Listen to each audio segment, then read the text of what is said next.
வணக்கம் மாணவர்களே, வேதியியல் தமிழுக்கு உங்களை வரவேற்கின்றேன். இன்று நீட் கெமிஸ்ட்ரி 360 பகுதியில் முந்தைய நீட் தேர்வில் கேட்கப்பட்ட வேதியியல் கேள்விகளையும் அதற்கான தீர்வுகளையும் பார்த்து வருகின்றோம். அந்த அடிப்படையில் இன்று ஒரு கேள்வினை பார்க்க போகின்றோம். வாங்க இன்றைய வீடியோக்குள்ள போகலாம்.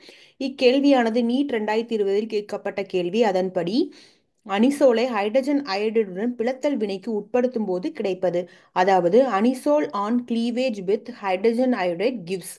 கீழே கொடுக்கப்பட்டுள்ள ஆப்ஷன்ஸ்ல எது சரியான பதில் அப்படிங்கிறத பார்க்கலாம். முதல்ல வாங்க தீர்வுக்குள்ள போகலாம்.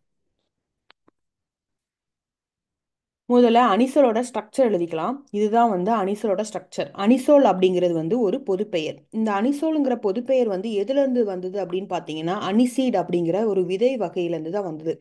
இந்த விதையோட ஸ்மெல் இந்த அனிசோலோட காம்பவுண்டோட சேமா இருக்கிறதுனால இதற்கு இந்த பெயர் வந்தது. இந்த அனிசீரோட ஸ்மெல் எப்படி இருக்கும் அப்படின்னு பார்த்தீங்கன்னா, நம்ம ஊரில் பெருஞ்சீரகம், அதாவது சோம்பு சொல்லுவோம் இல்லையா, அதோட ஸ்மெல்லும் இதுவும் ஒரே மாதிரி தான் இருக்கும். அதனால இதற்கு அனிசோல் அப்படிங்கிற பொது பெயர் வந்தது. இதோட ஐயுப்பாக் பெயர் என்ன அப்படின்னு பார்த்தீங்கன்னா, மீத்தாக்சி பென்சீன். வாங்க வினைக்குள்ள போயிடலாம்.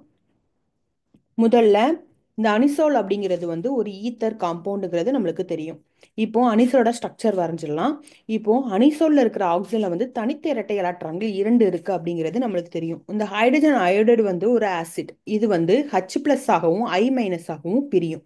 இப்போ இந்த ஆக்சிஜன்ல இருக்கிற தனித்த இரட்டை எலக்ட்ரான்கள் H+ போய் தாக்கும் போது நம்மளுக்கு என்ன நடக்குது அப்படின்னு பார்த்தீங்கன்னா, I- வெளியே போயிட்டுது. இப்போ நம்மளுக்கு என்ன கிடைக்கும் அப்படின்னு பார்த்தீங்கன்னா, ஒரு புரோட்டான் ஏற்றம் செய்யப்பட்ட ஒரு அனிசோல் கிடைக்குது. இந்த ஆக்சிஜன்ல இருக்கிற தனித்த இரட்டை எலக்ட்ரான்கள் தான் இந்த H+ போய் தாக்கியிருக்கு. ஆகையால இது ஆக்சிஜன் பாசிட்டிவ் சார்ஜை பெறுது. இப்போ இந்த படிநிலை இருக்கு இல்லையா, இது ஒரு மீள் படிநிலை. இப்போ இந்த I- இருக்கு இல்லையா, அந்த I- புரோட்டானேற்றம் செய்யப்பட்ட அனிசோலும் வினைபுரிகிறது. இது எந்த வினை வழியில நடக்குது அப்படின்னு பார்த்தீங்கன்னா, SN2 வினை வழியில நடக்குது.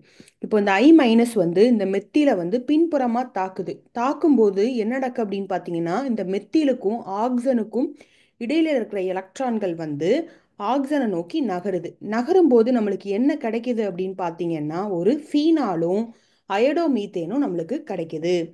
பிளத்தல் வினையில நம்மளுக்கு இந்த இடத்துல ஓரிணைய அல்கைல் இருந்தது அப்படின்னா அது SN2 வினை வழிமுறையிலையும், இதுல மூவிணைய அல்கைல் இருந்தது அப்படின்னா அது SN1 வினை வழிமுறையிலையும் நடக்குது. வாங்க கேள்விக்குள்ள போயிடலாம். கேள்வி என்ன அப்படின்னு பார்த்தீங்கன்னா, அனிசோலை ஹைட்ரஜன் அயோடைடுடன் பிளத்தல் வினைக்கு உட்படுத்தும் போது கிடைப்பது, anisole on cleavage with hydrogen iodide gives. அதாவது கீழே கொடுக்கப்பட்ட ஆப்ஷன்ல எது சரியான பதில் அப்படின்னு பார்த்தீங்கன்னா, ஆப்ஷன் 1 தான்.